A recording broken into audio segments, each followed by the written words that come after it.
Hey everyone, in today's video I'm going to show you how to use your tablet as a second monitor for your PC using a free app called SpaceDesk.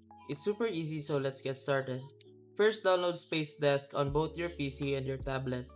For your PC, go to the SpaceDesk website and install the driver. Then on your tablet, just search for SpaceDesk in the App Store or Google Play and install the app. Once both devices have the app installed, open the SpaceDesk app on your tablet. On your PC, launch the SpaceDesk driver application. Your tablet should automatically find your PC. Just click to connect. After they're connected, you can adjust the display settings by right-clicking on your desktop and selecting Display Settings. Here you can choose how you want to extend your screen, either mirror or extend. You can also drag the display order to match your tablet's position.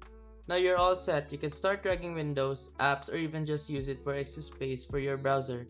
It's perfect for multitasking. And that's it, you've turned your tablet into a second monitor with SpaceDesk. I hope this helped. If you like this video, don't forget to hit like and subscribe for more easy tech tips. See you next time.